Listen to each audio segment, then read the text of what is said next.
Hey everyone, and this is Casey Fletcher. This is our mini series on getting things done from a godly perspective. Over the past month or so on the blog, we've been talking all about planning and project notebooking, and also how we do things from a godly perspective to get lots done. And so what we're going to be doing in this podcast is just briefly going over some of the actual tools that we use to do this. So if you want to talk about the big picture things, want to learn about how goals are biblical, learn about what we should be doing with our lives, you can head on over to the podcast. You can find that on YouTube, Apple Podcasts, Spotify. You can also head on over to the blog to get any printables or resources that we are talking about here. So today what we're going to be doing is we are going to be talking about the first step in goal setting and planning and getting things done from a godly perspective. The first step is you need to set a vision. And so whenever we talk about setting a vision, I think it's important that we sit down and we talk about our goals and our vision from the previous year, and then we think about what we want to accomplish in this year. So today we're going to be talking about your theme of the year. So your theme of the year is basically the main idea or the main thing you want to accomplish for the upcoming year. And so what you have to do when you plan a theme of the year is you need to sit down and think about what went well and what didn't go well over the past year.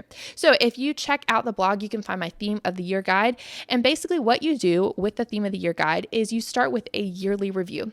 So with a yearly review, first thing you always want to do is you want to pray about it, and then you want to do a yearly review where you look over the past year. So normally what I do is I go through the 12 months and I write down what I do over each month. So I might say, okay, I went on a trip here, I started this job here, I started this project here. This past year, I actually got to stay home, and so I'm currently home with my kids. And so one of the big things from this past year is I stopped teaching, and then I started the blog, and then I started the podcast, and so I can see how I've grown. A lot of times we don't understand how much we've actually gotten done in the past year, and so it can just make us feel a lot more productive if we are honest with ourselves about everything that we've done. Then after we do our overview of the previous year, we talk about any goals that we've had, anything that we established that maybe did get done or didn't get done. And so one of the things that we talked about is, I wanted to stay home. So at the beginning of last year, so January 2023, I was talking about staying home, but I had not made that decision. And so one of the big things last year is that I stayed home. And then also I started the podcast. And so that was something that was new that I didn't realize that I was going to do. And so those were two big goals that I was able to accomplish. And that's what I wrote down with my yearly review. Now, after you journal about your previous year, the next step is you want to review your year. So to review your year, you got to ask yourself the same questions. The first question is, what are good things that happened from the past year? So what is going well? And then you need to ask yourself what is going poorly. And then you want to see, is there anything that you would want to improve in your everyday life? And anything that you want to reduce. So for me, some of the things that I wrote down is I said, okay, one thing that's going well, my morning routine. I do the same thing every day, and that is really, really helpful to me. Some things that I want to improve is my exercise routine. Staying home, I'm not on my feet as much as I was with teaching, and so I need to figure out how to make this work. Some things that I want to add more in my life is consistency, and I want to reduce my screen time. I'm always looking to digitally declutter my life.